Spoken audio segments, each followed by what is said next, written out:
siyaasi Axmed Muumin Seed oo ahaa wasiirkii hore wasaaradda horumarinta beeraha Somaliland oo u waramayay warbaahinta kala duwan ee Somaliland ayaa soo bandhigay isla markaasina faahfaahin ka bixiyay guulaha iyo horumarka ay gaadhay xukuumadda wadajir iyo waxqabad oo hogaaminayo madaxweynaha Jamhuuriyadda Somaliland Cabdiraxmaan Maxamed Cabdilaahi Ciro isagoo ku tilmaamay xukuumad soo bandhigtay waxqabad ballaaran.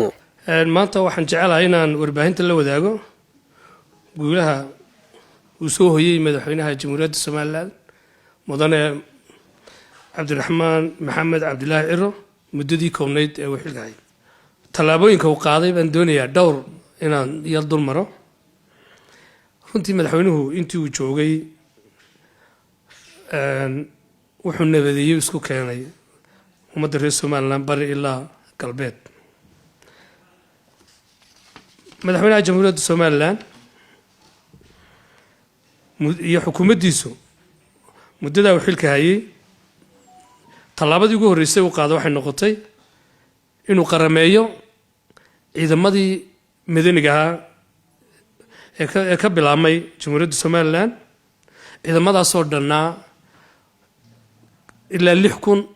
oo askari maanta waxa weeye waa ciidan qaran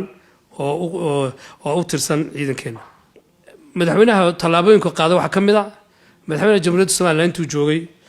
wuxuu ku dhiiriday inuu mishaarka u kordhiyo ciidamada kala duwan ee Jamhuuriyadda Somaliland oo muddadii uu joogay oo muxuu ahay go'aamiyay in mishaarka loo kordhiyo sanad walba wax loogu daro taasi oo runtii ah guul ciidankan oo ah dadka reer Somaliland oo ah maadaama ciidanku ay kamid yihiin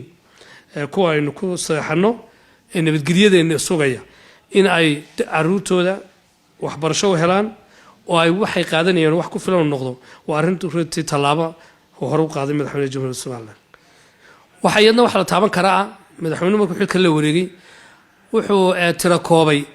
ciidamada kala duwan ee Jamhuuriyadda Somaliland oo runtii markii hore ahaa jaantay wadan ama ciidan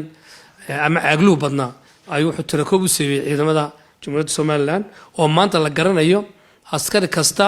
oo kamid ah ciidanka qaranka ama ha noqoto boolis ama ha noqoto asluub ama ha noqoto nabadsugan ama sirdoon ha noqoto inuu lambaris iyo magaciisa la garanayo iyo halka uu joogo iyo ciidanku ka tirsan yahay taasina waxa weeye runtii waa arin u baahan in madaxweynaha iyo xukuumaddiisa lagu hambaliyo waxa iyaduna aan runtii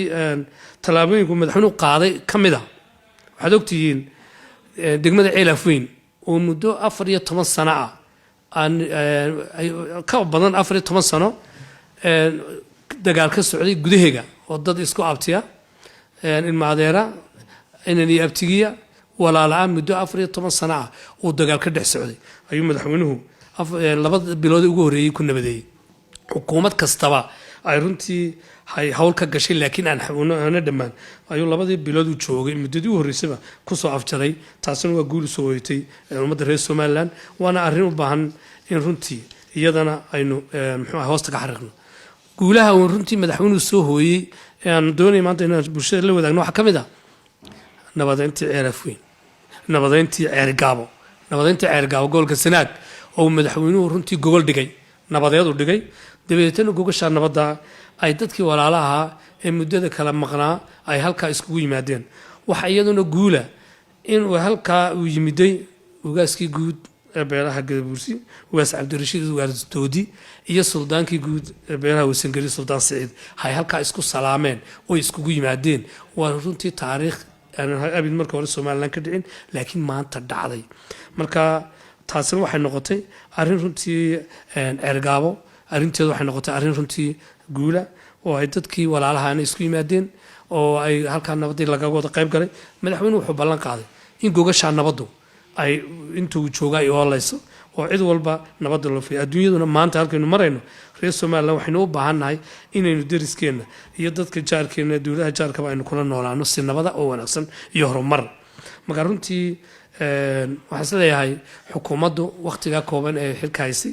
qodobada ayaa reer maanta saxaafadiina la wadaago waxaan leeyahay ummadda reer Somaliland oo ku soo koobaya